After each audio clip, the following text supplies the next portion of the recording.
Muy bien, siguiendo con el protocolo de entrevistas, estamos en compañía del doctor Sebastián Felipe Escobar Uribe, conocidísimo abogado por su trabajo con los derechos humanos. Doctor, muy buen día, ¿cómo está? Muchas gracias por la invitación y no se confundan porque los apellidos son Escobar Uribe, pero es de los buenos. Bueno, doctor, entrando ya en materia, en cuanto a la entrevista, queremos saber cómo es el proceso de Jaime Garzón. Bueno, actualmente el proceso penal está en varias etapas. Hay unas investigaciones que ya se llevaron a juicio en contra de dos importantes funcionarios estatales que se han visto comprometidos en el asesinato de Jaime Garzón. Se trata de José Miguel Narváez Martínez, quien es un oficial de la Reserva Activa del Ejército, fue o alcanzó a ser subdirector del DAS por algunos años y aproximadamente en unos 3 o 4 meses esperamos nosotros ya hayamos terminado el juicio contra este señor. Y adicionalmente hay otro proceso en contra del coronel retirado Jorge Luis Pérez de Acevedo, que está ese sí en la etapa inicial del juicio y estaremos empezando con la práctica de pruebas en los próximos meses. Doctor, muy bien, ¿por qué razones usted considera que debe ser llevado a la instancia de la Corte Interamericana de Derechos Humanos del caso? Bueno, a ver, son varias razones. Nosotros creemos que el Estado ha violado sus obligaciones generales de respetar y garantizar los derechos humanos en la vida de Jaime Garzón, en su seguridad y libertad personal, así como en su derecho a la libertad de pensamiento y expresión y a su derecho a defender los derechos humanos.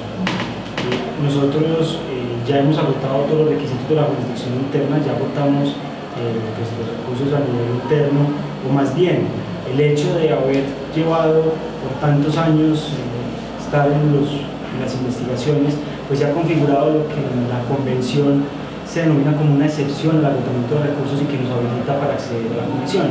Nosotros presentamos esa petición ya hace aproximadamente unos 4 años. Desafortunadamente el estado actual de los procesos de la comisión se encuentra en un periodo de saturación y eso ha hecho que las decisiones no salgan con la celeridad que uno espera, pero ya pues el Sistema Interamericano de Derechos Humanos tiene conocimiento del caso de Jaime Garzón y esperemos que prontamente tengamos noticias. Doctor, una pregunta un poco más personal en cuanto a su concepto de la falta que le hace Jaime Garzón a Colombia. ¿Qué más, qué características son las más relevantes en el aspecto de la falta que le hace a Colombia? Bueno, yo creo que Jaime representaba para muchos de nosotros la conciencia crítica del país. Jaime logró una manera especial y excepcional de transmitir las informaciones a través de un humor fino, logró representar personajes de la vida nacional y contar lo que pasaba en Colombia, y yo creo que esa forma particular de llegar a la gente es una cosa que no se ha vuelto a ver desde que perdimos a Jaime Garzón. Yo ahorita hacía mención a que cuando mataron a Jaime Garzón yo era muy joven, yo tenía quizás unos 15 años, pero a pesar de mi corta edad, yo veía los programas de Jaime Garzón, de acuerdo a sus personajes, y a través de él, desde luego, yo me había hecho a un conocimiento puntual de la realidad colombiana, pero era justamente por esa capacidad que tenía Jaime especial para transmitir. Doctor, a su concepto, ¿el Estado ha sido negligente en cuanto a la investigación que lleva a cabo? Pues yo creo que los hechos hablan por sí solos. Mira, van 16 años desde que asesinaron a Jaime, igualmente 16 años desde que empezaron las investigaciones. Las investigaciones empezaron a los minutos después de que asesinaron a Jaime Garzón. Y a la fecha de hoy tenemos una sola condena en contra de un responsable que se encuentra muerto, porque ni siquiera sabe el Estado sobre su paradero. Finalmente no sabemos si está muerto o si está desaparecido, que es Carlos Castaño Gil, pero frente a otros responsables, frente a las más altas esferas que fueron quienes planearon y determinaron el crimen, pues aún no hay resultados concretos, y en ese sentido creemos que ha habido negligencia por parte del Estado en su deber de investigar y sancionar las graves violaciones de los derechos humanos. Muchas gracias, compañeros. ¿Cuál cree que es el papel de organismos internacionales de justicia en este caso?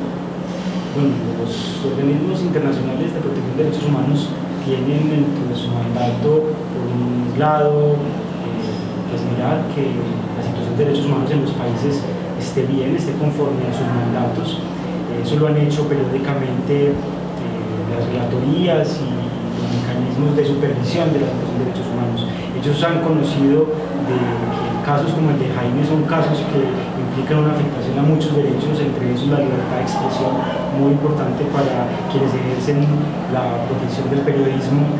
pero adicionalmente también tiene una función al dirimir casos contenciosos. En este caso se ha presentado la petición contenciosa para que sea definida por el Sistema Interamericano de Derechos Humanos, y las expectativas de nosotros como representantes de los familiares es que se reconozca la responsabilidad del Estado en el asesinato de Jaime Garzón por una violación directa de los derechos humanos. Usted insiste en que el asesinato de Jaime Garzón es de crimen de lesa humanidad. ¿Por qué no se ha declarado como tal? Bueno, en eso desafortunadamente quien tiene la última palabra es la Fiscalía o los jueces de la República. Nosotros hemos agotado todas las oportunidades que hemos tenido hasta el momento de solicitarle a la Fiscalía que declare el crimen de Jaime Garzón como crimen de lesa humanidad. Tristemente, nosotros creemos que tenemos una diferencia conceptual con la Fiscalía General de la Nación en la aplicación de esta figura. Ellos creen que la figura se aplica exclusivamente cuando los casos están a punto de prescribir y por lo tanto están incapacitados para continuar con la investigación. A mi modo de ver, eso afecta incluso la mirada que tiene la sociedad de la labor de la Fiscalía, porque es reconocer en última instancia que no pudieron investigar durante 20 años una grave violación de los derechos humanos y solamente hasta el último momento toman la decisión de declararla como un crimen de lesa humanidad para poder seguir investigando. Entonces es una diferencia conceptual y nosotros seguiremos insistiendo para que se declare de esa manera. Bueno, si se declara este crimen como crimen de lesa humanidad, ¿cuál es el procedimiento a seguir y qué cambiaría este acontecimiento del proceso? A ver, que se declare el crimen de lesa humanidad tiene, a mi modo de ver, dos consecuencias. Una instrumental, que es, como te digo, la que privilegia a la Fiscalía, y es que el delito no va a prescribir. Esa es una de las consecuencias.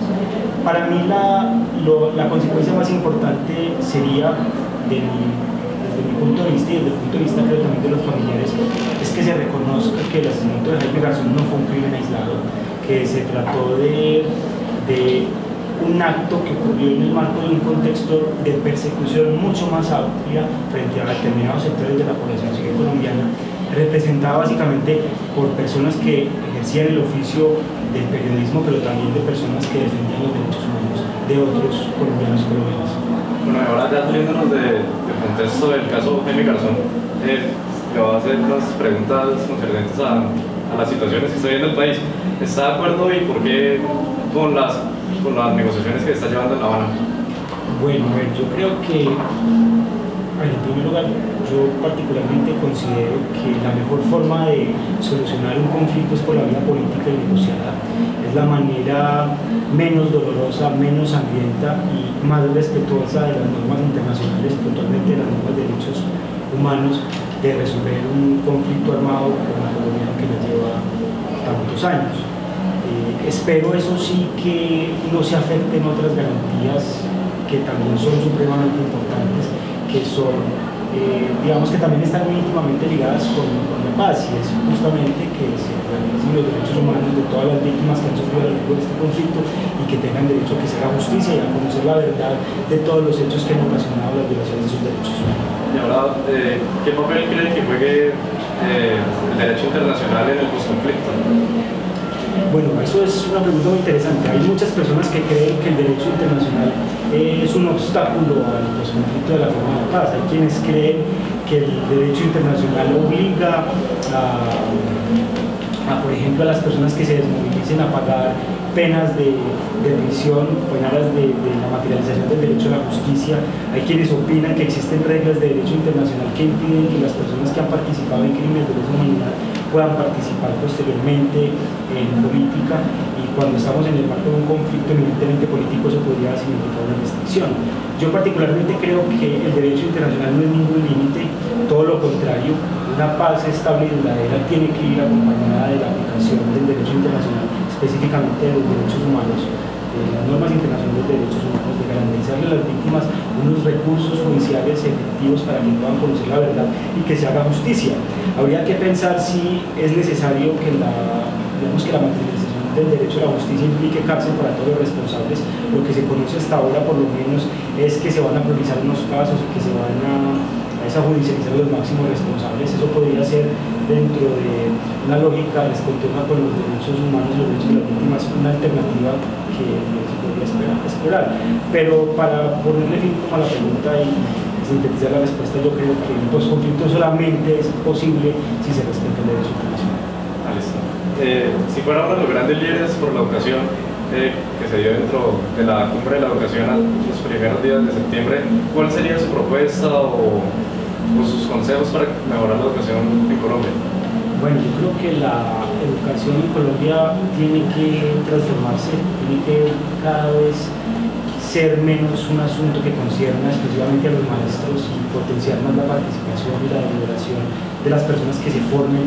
Yo creo que los conocimientos no los sabe exclusivamente el maestro, sino que es un fenómeno, pues hace parte de una construcción que se elabora conjuntamente entre maestro y alumno, y yo creo que para que la educación mejore tiene que ser equilibrada participativa y deliberativa. ¿Qué opinas sobre el tema de la crisis fronteriza que se está dando entre Colombia y Venezuela? Bueno, preocupante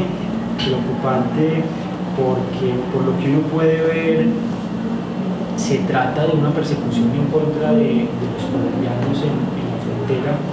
Del lado de Venezuela se ha argumentado que es la defensa de su ordenamiento interno porque se han exportado de Colombia hacia Venezuela paramilitares. Desafortunadamente ese tipo de reacción, deportando masivamente a todos los colombianos, lo que hace es generalizar la idea de que el colombiano es igual a delincuente, y eso desde todo punto de vista de una política pública o de una decisión de un jefe de Estado es erróneo, es generalizar. Creo eso sí que el gobierno colombiano tiene que potenciar todas las vías diplomáticas para solucionar prontamente esta situación. Vale, habrá una encuesta sobre unos ítems donde va a responder favorable o favorable según la imagen que tenga ellos. Las Fuerzas Armadas, Desfavorable. rama judicial, Desfavorable. gobierno en asuntos en temas de relaciones exteriores, Favorable. reforma al equilibrio de poderes, Favorable. posición del presidente Santos ante el conflicto de la frontera colombo-venezolana, Favorable. oposición colombiana.